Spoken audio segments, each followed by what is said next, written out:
السلام علیکم۔ آج ہم پڑھیں گے خواجہ میر درد کی غزلوں کی تشریح۔ تو سب سے پہلے ہم جانتے ہیں خواجہ میر درد کے بارے میں۔ خواجہ میر درد اپنے دور کے میر اور سودا کے بعد تیسرے بڑے شاعر ہیں۔ ان کی پیدائش 1721 میں دہلی میں ہوئی اور وفات بھی وہیں پر 1785 میں ہوئی۔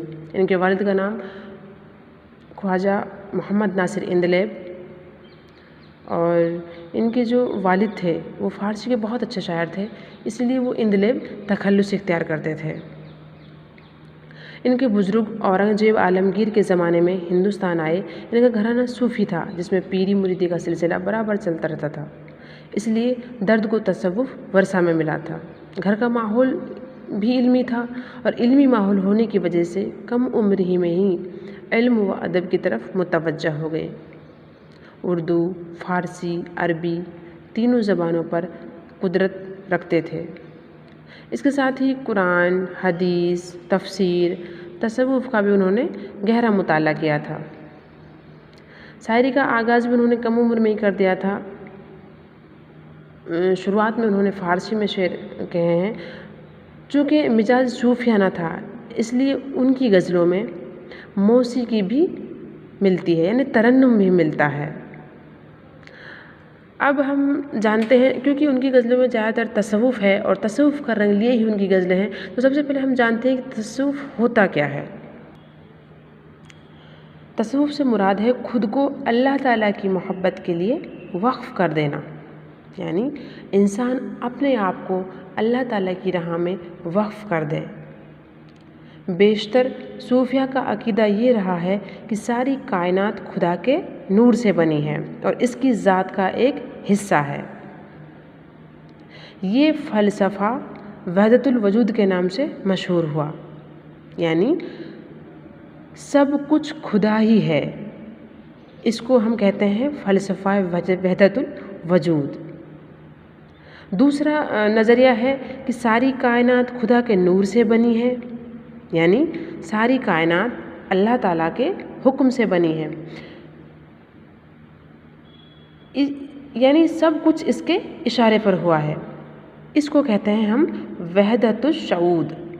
یعنی تصوف کے یہ دو عقیدے ہیں کہ کچھ لوگ وحدت الوجود کو مانتے ہیں، کچھ لوگ وحدت الشعود کو مانتے ہیں۔ درد کے یہاں یہ دونوں ہی ملتے ہیں۔ تصوف سے وسیع قلبی کی تعلیم ملتی ہے۔ صوفیہ کا مسلک یہ رہا ہے کہ انسان کسی بھی مذہب کا ہو، کسی بھی مسلک سے تعلق رکھتا ہو، اگر وہ اپنے پیدا کرنے والے پر یقین رکھتا ہے اور اس سے محبت کرتا ہے تو وہ لائق احترام ہے۔ مذہب یا طریق عبادت کا فرق کوئی معنی نہیں رکھتا۔ انسانیت ہی اصل چیز ہے، یعنی ہم کہہ سکتے ہیں کہ عشق الہی کا نام ہی تصوف ہے۔ بندے کو خدا سے عشق ہوتا ہے اور وہ وصل کا طلبگار ہوتا ہے، اسی کو ہم تصوف کہتے ہیں۔ درد کی جو غزلیں ہیں بہت سادہ، سلاست اور روانی لیے ہوتی ہیں۔ ان کی غزلوں کی جو بحریں ہوتی ہیں وہ بھی چھوٹی چھوٹی ہوتی ہیں کیونکہ ان کے یہاں ترنم ہے۔ غزل کے یہاں خواجہ میر درد کے یہاں عشق حقیقی تو ہے ہی، اس کے مزاجی بھی ان کے یہاں ملتا ہے۔ خواجہ میر درد نے اپنی غزلوں میں تشبیہات و استعارات کا استعمال بخوبی طریقے سے کیا ہے۔ ان کا ایک شعر دیکھتے ہیں، جیسے زندگی ہے یا کوئی طوفان ہے، ہم تو اس جینے کے ہاتھوں مر چلے، شمع کی مانند ہم اس بزم میں چشم نم آئے تھے دامن تر چلے۔ یعنی انہوں نے زندگی کو طوفان سے تشبیہ دی ہے۔ اب ہم خواجہ میر درد کی جو غزلیں ہیں ان کی تشریح پہ آتے ہیں، تو سب سے پہلی جو غزل ہے ان کی ہمارے سلیبس میں وہ ہے، اور اس کا پہلا ہم شعر دیکھتے ہیں۔ مدرسہ یا دیر تھا یا کعبہ یا بت خانہ تھا، ہم سبھی مہمان تھے وہاں تو ہی صاحب کھانا تھا۔ شاعر خدا کے ہر جگہ حاضر و ناظر ہونے پر اپنے احساس کا اظہار کر رہے ہیں کہ اس کائنات میں ہر جگہ تو اور تیری جلوہ گری ہے اور تیرے حاضر و ناظر ہونے کے قائل ہم سب ہیں۔ خواہ انسان تجھ کو کعبے میں تصور کرے یا پھر مندر میں تصور کرے،